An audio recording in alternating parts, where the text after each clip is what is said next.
Doctor Sergio Alcocer, muy buenas noches, ¿cómo estás? ¿Qué tal? Muy buenas noches, con el gusto, Jaime. Te agradezco que hayas venido. Muchas gracias, como siempre.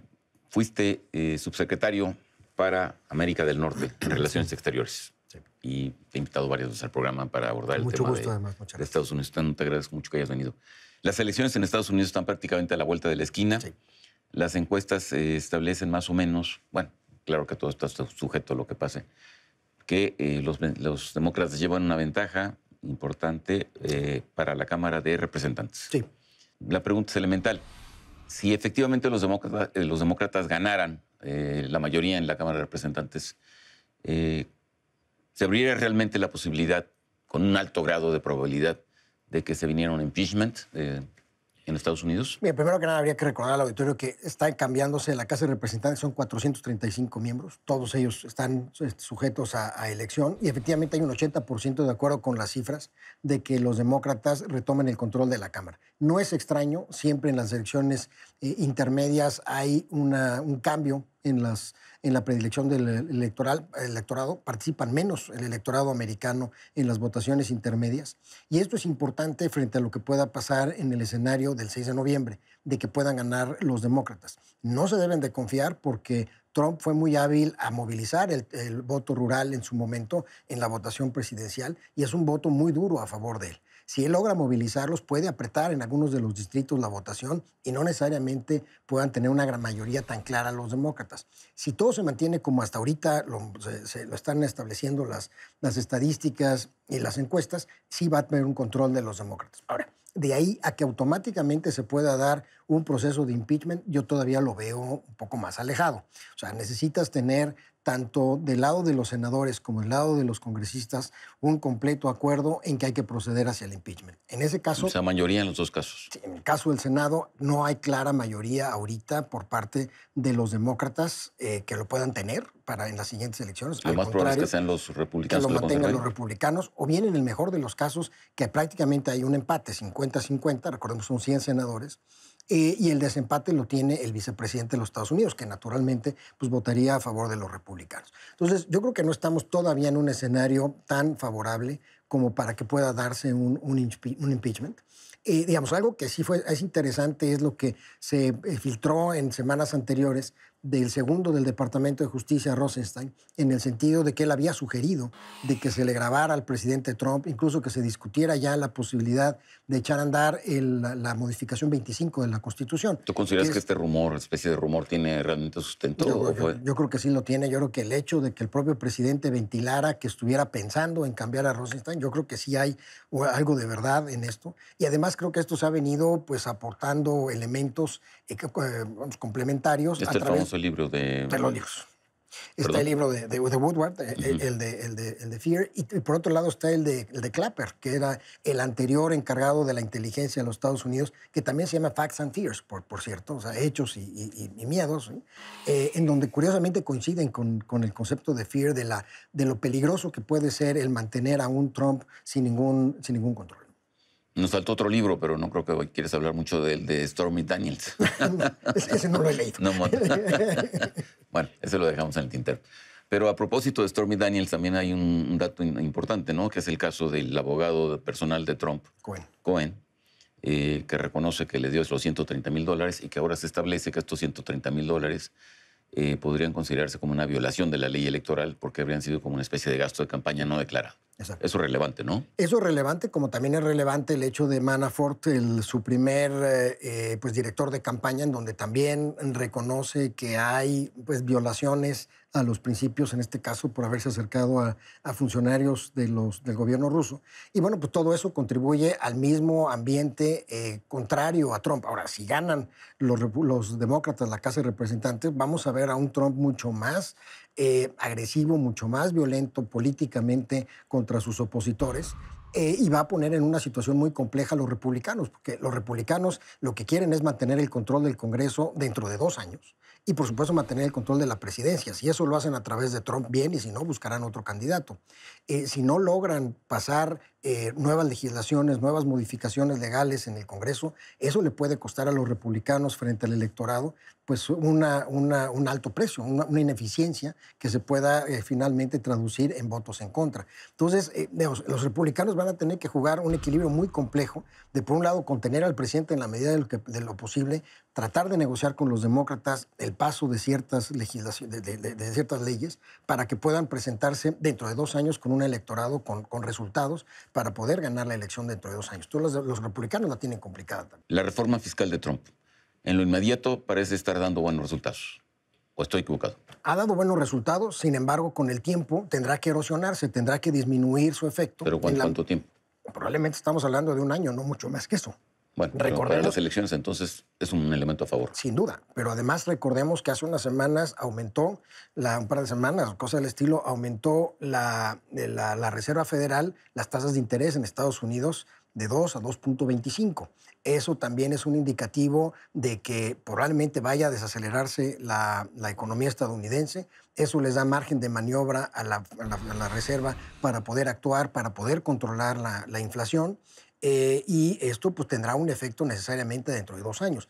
Por ejemplo, su discurso de Trump en Naciones Unidas presumiendo los empleos, rápidamente, tanto el New York Times como el Washington Post sacaron pues, unas comparaciones muy claras pues, de que eso no estaba ocurriendo en la realidad, que era parte de un efecto Obama que él heredó y que pues, la economía, si bien se mantiene bien, es muy probable que sufra una desaceleración, como lo está anunciando, una disminución en los empleos. Pero de aquí al 6 de noviembre, digamos, esto no va a ser tan pertinente. De aquí al 6 de noviembre... O sea, es un punto a su favor. Es un punto a su favor. Yo creo que no va a tener un impacto. Yo creo que el impacto más fuerte puede ser su posición frente a las mujeres, por un lado, que eso al electorado femenino puede afectar. El tema de sus designaciones de jueces, Suprema Corte y demás, frente a los muy conservadores votantes republicanos, digamos los evangélicos, que tienden a votar de manera muy conservadora. Entonces, esos factores sí son importantes. Parece ser que está creciendo en algunos distritos, en algunos estados, una ola prodemócrata y se tiene que mantener así si es que realmente los demócratas quieren tomar el control de la Casa y eventualmente del Senado. El otro tema que nos alude directamente a México es el Tratado de Libre Comercio. Ese es un punto a favor también de Trump, ¿o no? Yo creo que ha sido un punto a favor en el sentido de que para sus votantes ha demostrado que lo que era un mal acuerdo, como él lo manejó, y que había que renegociarse, se podía renegociar y lo ha renegociado. Y México se puso en una posición justamente de darle, digamos, sentido a las palabras de Trump y pues frente a Canadá con su posición dura que ha mantenido, pues en un cierto electorado estadounidense a favor de un proteccionismo de su industria, pues le ha dado suficientes votos y suficiente, digamos, apoyo. Trump se mantiene todavía con un apoyo del orden del 40%. No ha sido un presidente popular, como lo sabemos. De hecho, ha sido de los presidentes más impopulares. Nunca siquiera ha llegado al 50%. Sin embargo, se mantiene con una base muy sólida. Y eso puede ser suficiente para mantener el Senado, no necesariamente para mantener la Casa de los Representantes.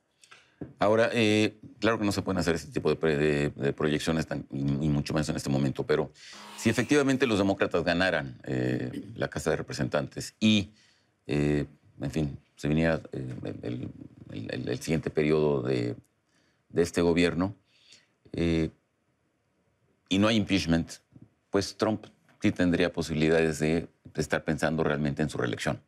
Sí, claro. ¿No? Yo creo que le está pensando, sin lugar a dudas, y para él me parece que es muy importante mantener la elección lo más controlada posible a favor de los republicanos, aún perdiendo la Casa de Representantes, que esa diferencia de los 435 sea lo más cerrada posible. Ahorita lo que anuncian las predicciones son del orden de 230, 240 votos, 232 más o menos de los demócratas y 200, 203 de los republicanos. O sea, lo que buscaría Trump es tratar de cerrar esa diferencia y mantener el control del Senado para que a partir de ahí pueda plantearse en su reelección. Como dije, va a ser muy importante que los republicanos tengan elementos que defiendan una posible reelección de Trump dentro de 2 años y de ahí que les es tan importante pues, el perder el control de la Casa de Representantes por lo menos posible en el mejor de los casos. Pero mencionaste tú 2 libros, pero además hay muchas declaraciones de distintos personajes, jefes de inteligencia, etcétera, en el sentido de lo riesgoso que ha sido y está siendo la presidencia de Trump, sí. ¿no? obvio que tú compartes este análisis, pero sí es notable que está pasando, bueno, el enfrentamiento con China, la especie de sumisión con Rusia, sí, el alejamiento de Europa, sí, el pleito con Canadá, que es un aliado histórico, no solamente en términos económicos, sino en términos militares. Entonces, hola. Pues mira, está jugando el papel que sabíamos que iba a jugar, que era el papel del niño duro del patio, ¿no? Pegándoles a todos los demás y tratando de sobreponerse. Con el caso de China, ha tomado pues una posición muy interesante en el sentido de que sí establece tarifas, incrementa los costos de comercio con China. Obviamente los chinos también responden a eso. Nada más que China tiene un tremendo apalancamiento atrás que los hace vulnerables. Eso abre una oportunidad para otros países, por ejemplo, como México, dado que si pierde China posibilidades de comerciar con Estados Unidos en productos electrónicos, maquinaria, equipos deportivos y demás, pues México tiene una posibilidad de entrar a esto y eso es algo que México no debería de perder de vista. Frente a otras situaciones en el Medio Oriente, digamos, hay una clara posición en contra de ciertos países europeos, en parte relacionado con su propia mala decisión, quizá, de salirse del acuerdo con Irán, que ha hecho que el precio del petróleo se incremente, reduciendo la capacidad de Irán de poder comerciar su petróleo en el mercado internacional, y eso le puede pegar a Trump a la larga. Ese sí puede ser un factor importante, no para las elecciones de noviembre, pero sí a la larga, en donde el precio del petróleo se incremente. Y bueno, pues sí, hay un conjunto de medidas que está tomando en donde no necesariamente todas van a ser favorables. También, al mismo tiempo, esta presidencia de Trump demuestra la posible existencia, como lo sugiere Woodward, de un comité a favor de Estados Unidos, este grupo que internamente existe en el gobierno americano para controlar y evitar que mayores daños, ¿no? Que yo creo que eso es una lección importante para aquellos países en donde tengan preocupaciones de sus propios presidentes, pues que existan grupos así, ¿no? Bueno, digamos, no todos los países son Estados Unidos, ¿no? No todos los países son Estados Unidos, que tienen además que tienen la enorme ventaja de tener contrapesos tan sólidos como una Suprema Corte o un Congreso.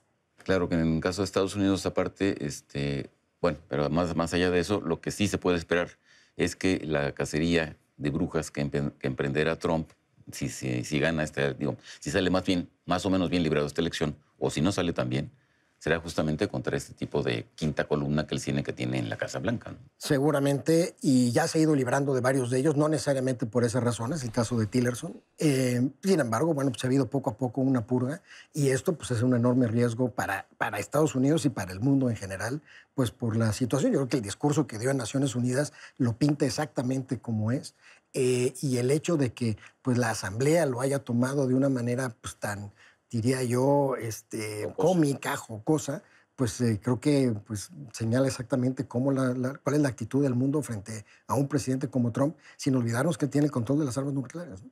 Con eso cerramos. Muchas gracias. No es alentador. En Contexto, buenas noches. Hasta la próxima semana.